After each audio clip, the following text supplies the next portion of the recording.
ना चाहते हुए भी हम नेगेटिव क्यों सोचते हैं? क्या इसका कोई साइंटिफिक एक्सप्लेनेशन है?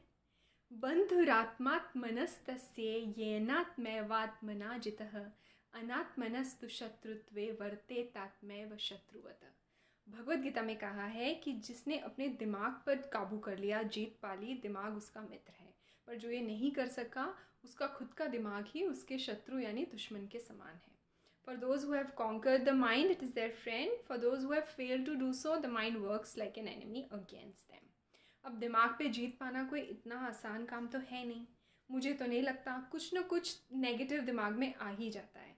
पर इसका मतलब ये नहीं कि हम इसका कुछ नहीं कर सकते। तो आज बात करेंगे नेगेटिव थिंकिंग के बारे में। कभी आपने सोचा है कि हमारा दिमाग नेगेटिव बातों पे ज़्यादा फोकस क्यों करता है?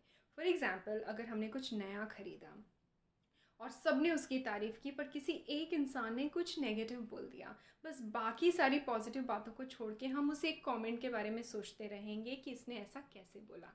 एक और बात आपने देखी होगी, मान लीजिए रास्ते में पत्थर आया और हमें चोट लग गई है, वो जो घाव है वो कुछ दिनों में भर जाता है। बट अगर किसी ने हमें कुछ नेगेटिव बोल दिया जिससे हमें तकलीफ़ हुई, तो वो बात हमारे मन को कभी कभी ज़िंदगी भर परेशान करती है। ये है पावर थॉट्स की, विचारों की। क्या हम चाहते हैं नेगेटिव चीज़ों के बारे में सोचते रहना या उन पे फोकस करना? नहीं। मतलब हमें पता है कि ये एक प्रॉब्लम है, और पक्की बात ये है कि किसी भी प्रॉब्लम को सॉल्व करने के लिए पहला स्टेप है उसका रूट कॉज यानी मूल कारण को जानना। तो ये नेगेटिव फोकस, इसका एक साइंटिफिक एक्सप्लेनेशन, साइंटिफिक रीज़न है जिसे हम कहते हैं negativity bias. The tendency to pay more attention to negative information than to positive information. अब हमारे ना चाहने पर भी ऐसा क्यों हो रहा है, हम फोकस क्यों कर रहे हैं? हमारे दिमाग में एक छोटा सा पार्ट होता है जिसे हम एमिगडाला कहते हैं। इसे सीट ऑफ इमोशंस भी कहते हैं। ये फाइट और फ्लाइट रिस्पॉन्स के लिए ज़िम्मेदार होता है। ह्यूमन एवोल्यूशन के हिसाब से कहें तो ये थोड़ा पुराना है डेवलपमेंट में। काम है इसका खतरों से हमें बचाना। अब जब पहले इंसान गुफाओं में, जंगलों में रहता था, तो ये बहुत मदद करता था, हमें अलर्ट रहना पड़ता था। पर आज के ज़माने में, रोज़मर्रा की लाइफ में, तो हमें शेर से बचना है नहीं, पर हमारे ब्रेन की वायरिंग अभी तक वही है, सेल्फ प्रिजर्वेशन यानी खुद को बचाने की।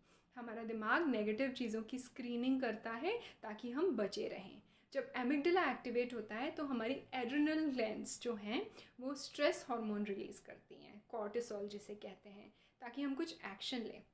पर प्रॉब्लम तब आती है जब ऐसा बहुत रेगुलरली हो रहा है, तो ये हार्मोन्स जो हैं हमारे इम्यून सिस्टम को भी कमज़ोर कर सकते हैं। नतीजा सर्दी ज़ुकाम, थकान, high blood pressure, heart problems, ये सब हो सकता है। अब जब हमें पता है कि ये ब्रेन में रिएक्शन हो रही है, तो हम क्या कर सकते हैं खुद को नेगेटिविटी बायस से बाहर निकालने के लिए? इसकी एक टेक्निक है जिसे हम कहते हैं थॉट शिफ्टिंग। 3 स्टेप्स में समझेंगे। सबसे पहला, आइडेंटिफाई अनहेल्पफुल थॉट्स।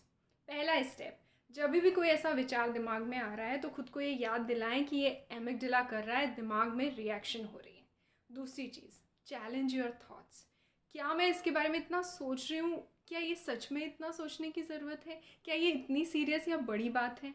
और फिर तीसरा और सबसे इम्पॉर्टेंट बात, actively replace negative thoughts with positive mindset. 3-2-1 technique होती है इसकी, कि अपने अपने दिमाग में जैसे ही कोई नेगेटिव बात आई, तो आप उस एक नेगेटिव बात के बदले में 3 ऐसी चीज़ों के बारे में सोचें जो आपकी लाइफ में अच्छी हैं। एंड ट्रस्ट मी, जब आप फोकस करेंगे तो आपको 3 से ज़्यादा बातें याद आएंगी, और धीरे धीरे जब ये एक हैबिट बनेगी तो आपका फोकस पॉजिटिविटी की तरफ शिफ्ट होने लगेगा। कहना आसान है, करना मुश्किल है, मुझे पता है, बट हम कोशिश तो कर ही सकते हैं। सोच बदले, फोकस बदलेगा, क्योंकि ध्यान वहीं जाता है जहाँ हम उसे लेकर जाते हैं। Mind goes where energy goes. नमस्कार।